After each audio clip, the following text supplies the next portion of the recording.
La semana pasada, por cuestiones técnicas, no pudimos pasar toda la entrevista que teníamos preparada. Y en virtud de ser un tema importante, necesario, por supuesto, tremendamente y dolorosamente actual, nos pareció oportuno poder emitirlo hoy día de manera completa para que la puedan ver, podamos compartir luego las impresiones en algún espacio sobre lo que está sucediendo. Y hablamos del conflicto que se sucede en Ucrania, la invasión de Ucrania por parte de fuerzas rusas hace ya varias semanas. Eh, por supuesto, no hay una guerra buena, no hay una guerra justa. Y estas semanas en tiempo real hemos vivido el horror de un enfrentamiento que golpea de frente y descarnadamente a la población civil. El mundo, espectadores, gobiernos y organizaciones han naturalizado las masacres que se suceden casi a diario en Siria, en Yemen, en Somalia, en Palestina y en otras tantas zonas en conflicto que son olvidadas en el día a día. Esta guerra en Ucrania, esta invasión, que ya cuenta sus muertos por miles de civiles. Según datos de la Organización Internacional para las Migraciones, de uno de los últimos datos, ha provocado ya el desplazamiento forzado de más de 3 millones de personas, quienes intentan cruzar principalmente la frontera hacia Polonia, para ir dirigirse a otros lugares de Europa. En ese contexto, para miles de personas afroucranianas y residentes africanos en Ucrania, gran parte de ellos estudiantes, que forman algo así como el 20% de las y los estudiantes extranjeros en Ucrania, para ellos la crueldad del conflicto se ha multiplicado, si es posible, acaso, por supuesto. Sus posibilidades de escapar de la zona de conflicto se han enfrentado, además de la guerra en sí, a lo crudo que significa un conflicto armado, se ha enfrentado también a la xenofobia y al racismo de las fuerzas de seguridad ucranianas y de aquellas pertenecientes a los países que están recibiendo refugiados. Conversamos sobre este tema con el activista haitiano Jackson Jean, aquí amigo de la casa, amigo del proyecto Yo Migrante, quien tuvo la gentileza de compartirnos su visión respecto a esta situación que se sucede hoy día ahí en las puertas de Asia. Les invito a escuchar la conversación que tuvimos con Jackson Jean. Jackson, te saludo y te agradezco estar con nosotros aquí en Latinoamérica y en el proyecto Yo Migrante hoy. Y la idea, bueno, es conversar respecto a la situación de los y las ciudadanos africanos residentes en Ucrania a partir del conflicto que se vive desde finales de febrero último con la invasión de Rusia. Hemos sido testigos a través de las imágenes de la migración de refugiados saliendo de Ucrania. Hasta el momento creo que son más de 2 millones. De ellos hay un porcentaje de residentes africanos que han vivido una situación diferente a la que viven aquellas personas de origen ucraniano que intentan cruzar la frontera principalmente a Polonia. El otro día publicaste una nota en el diario El Grito del Sur y me gustaría que conversáramos respecto a eso, darte la bienvenida y agradecerte, por supuesto, que estés acá con nosotros. Muchísimas gracias, Felipe, por la invitación. Primero, quiero saludar a los oyentes y además quiero comentar justamente, como dijiste, que la situación que está viviendo nuestros hermanos senegaleses en Ucrania es muy grave. Hasta la instancia más alta de África se pronunció sobre este tema, que es la Unión de los Estados Africanos para repudiar el tratamiento diferente y el racismo explícito que están viviendo tanto los compañeros senegaleses, así como nigerianos y otros y de otros países. Pero una cosa más que me llamó la atención es que Ucrania también cuenta con una población afrodescendiente, que son afroucranianos descendientes de padres africanos o personas de África subsahariana. Así que esto también no solamente debe preocuparnos como activista, militante por solo los africanos, sino también por las personas que son nativos ucranianos, pero que no pueden salir de la zona de guerra por el simple hecho de que son de color negro. Y el racismo allá es muy peligroso, como dijo una vez un referente por los derechos humanos. Y, uh-huh. No, adelante, por favor. Ok. Y otra cosa que quiero señalar es que también la denuncia no solo se pronuncia por los estados africanos, sino además hasta por India, por ejemplo, porque hay muchos estudiantes de India que estaban allá durante la resistencia entre Ucrania y Rusia. De hecho, muchos están atrapados porque según los criterios de salida de estas zonas, uno debe ser blanco, según lo que contó un estudiante nigeriano. Algunos hasta intentan subir, por ejemplo, colectivos, porque con el tren hay demasiadas, hay demasiada persona.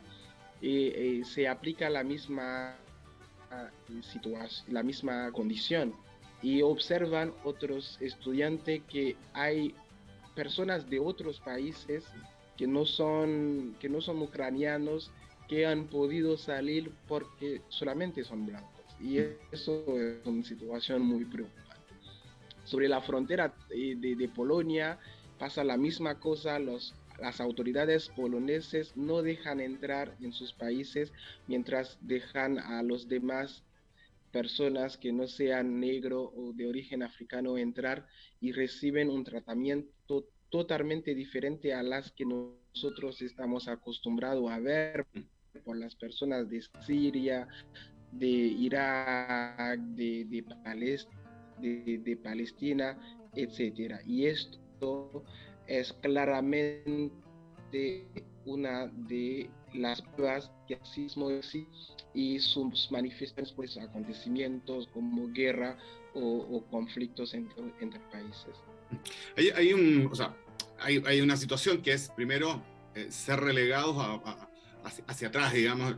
Tu nota se titula "En las estaciones de tren en Kiev, los afros son los últimos en la fila", en alusión a una parte del relato de una estudiante nigeriana, si no me equivoco, que estaba tratando de salir de Ucrania. Está esa situación. En la salida, leí en otras notas ahí también que ha habido situaciones de violencia hacia ciudadanos africanos que están intentando salir, y que también luego tienen problemas al lograr ingresar, en el caso de Polonia, en los alojamientos que también están segregados, o sea, están limitados a las personas provenientes de Ucrania, ucranianos de la etnia, digamos, propia.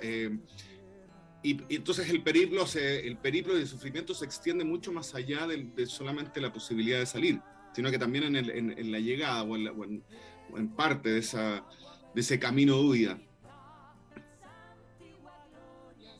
Sí, obviamente. Y cuando, por ejemplo, hacen las filas, y las guardias, según lo que contó algunos testigos, las guardias hacen pasar a los afrodescendientes en las últimas filas.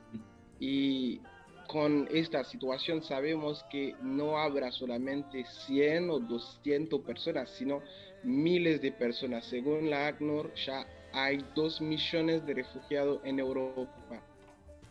Imagínate, sobre 5.000, 10.000 personas, uno tiene que ser la última, y cada vez que se suma a otras personas blancas, usted debe pasar otra vez. No es muy diferente a la situación que ha vivido muchos afroamericanos en Estados Unidos, cuando uno sube al colectivo, pero si hay un blanco hay que levantar para que el blanco se sienta. No es muy diferente.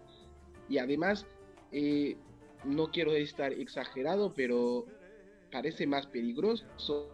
Y además, el intendente de Kiev avisó que cualquier persona que está en el país o digamos que está en la calle a ciertas horas, te van a considerar como enemigos y a esas personas que no han podido escapar de estas zonas están en un potencial situación de peligro. Hay que también contextualizar que Ucrania, más allá de que uno luego quiera o no, tome partido no por, por alguno de los países en conflicto, pero Ucrania tiene una historia de racismo, no sé si como política de Estado, pero sí de base. El gobierno del presidente ucraniano tiene una pequeña base de ultraderecha que lo apoya, ha habido diversas manifestaciones, o sea, no es una situación lamentablemente que se suceda a partir de este conflicto armado.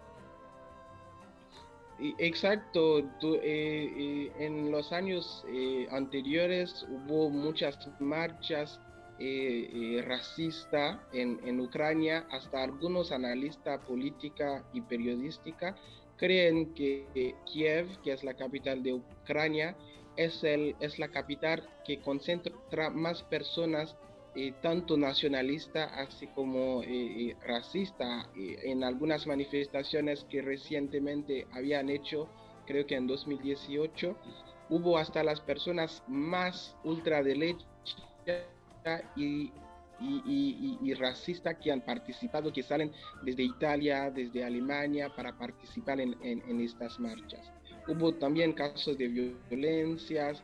Hay un informe de la OIM que observa que había 204 casos de racismo solo en 2011 y hubo más de 8 muertos por violencia racista, y tanto la comunidad árabe, la comunidad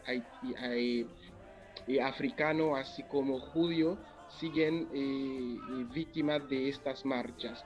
El Estado de Israel hasta no hace mucho tiempo publicó un informe para, digamos, relatar hechos donde las personas que son de la comunidad judía son víctimas de hechos de vandalismo, de actos de racismo y nazismo al mismo tiempo. Así que no es algo que debería sorprendernos, sino algo que debería exigirnos manifestar, repudiar y, digamos, visibilizar para que, digamos, se remedie a esta situación. Y también ahí los medios de comunicación, los tradicionales, los masivos, son partes, se han hecho cómplices a través del silencio, por un lado, a través de tomar parte por la misma Ucrania, y de manera explícita también en varias coberturas de medios de Estados Unidos, de medios europeos, con referencias explícitas a, no sé si llamarlo una racialización si se me permite llamarlo así, una racialización de la cobertura, digo, donde han marcado una diferencia entre los ciudadanos ucranianos, que son los visibles, han señalado hay varias frases. La periodista mexicana residente en Argentina Cecilia González hizo hace unos días una recopilación de frases de periodistas que están haciendo la cobertura de este conflicto, donde establecen esa línea emotiva porque son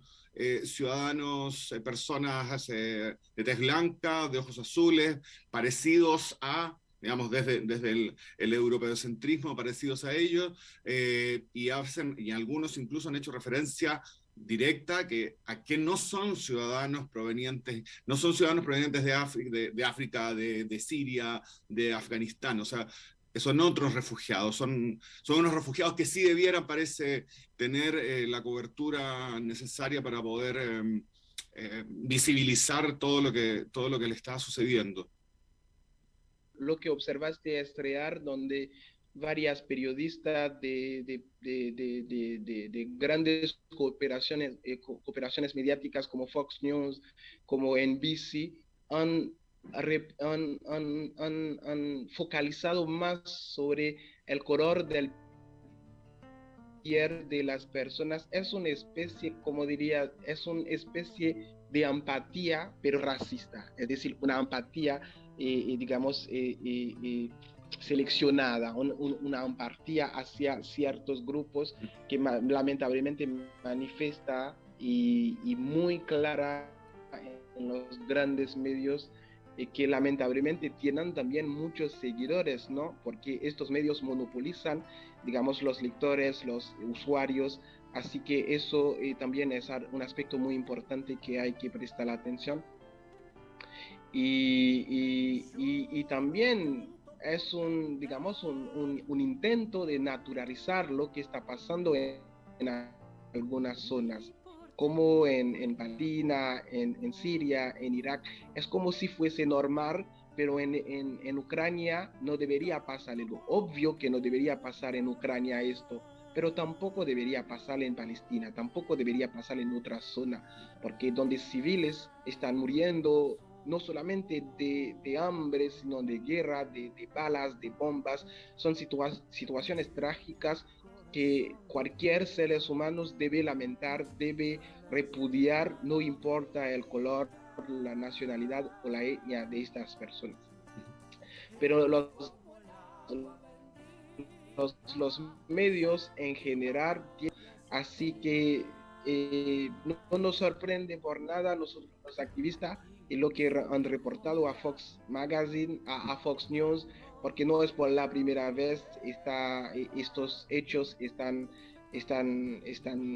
digamos, no es por la primera vez que estos periodistas están relatando o digamos están comportando así, pero en una situación parecido es muy lamentable que ni controlan. Creo que escuché uno de los periodistas y dijo que presta atención con lo que está diciendo.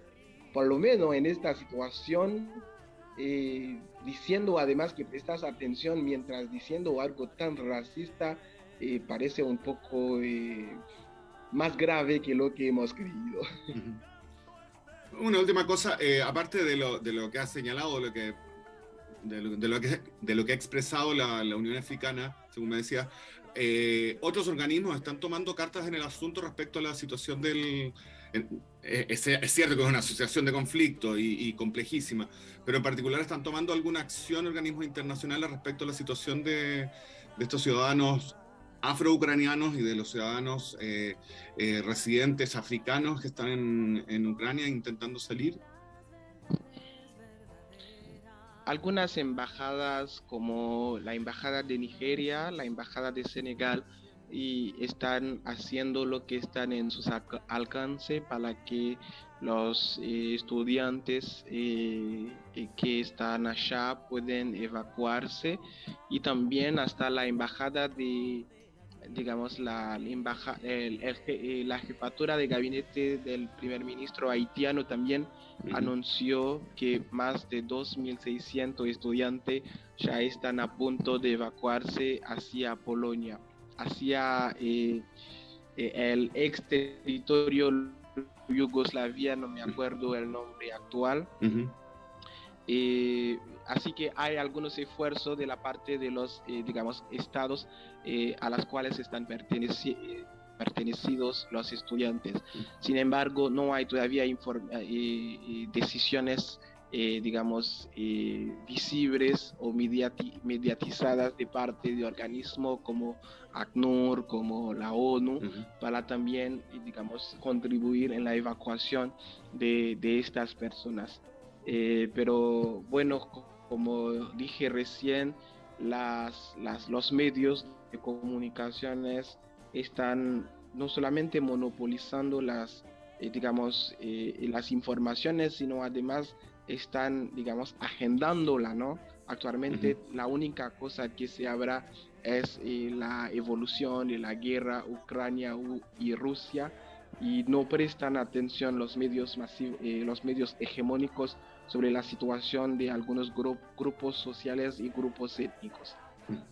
Así que quizás es una de las razones por las cuales no sabemos todavía las informaciones o las decisiones de algunas instancias.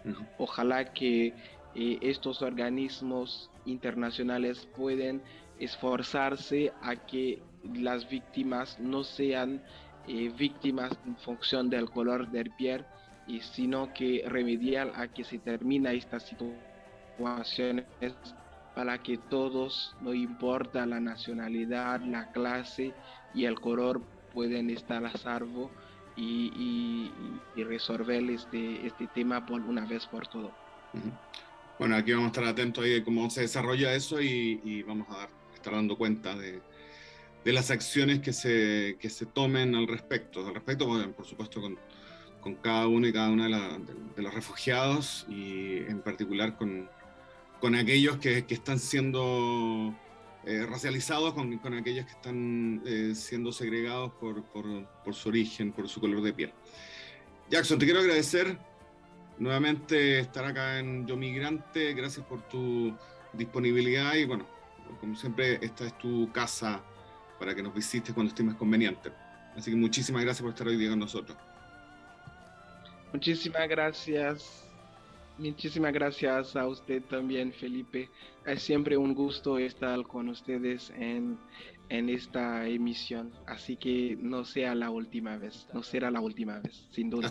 Así sea, perfecto. Muchísimas gracias. Hasta luego.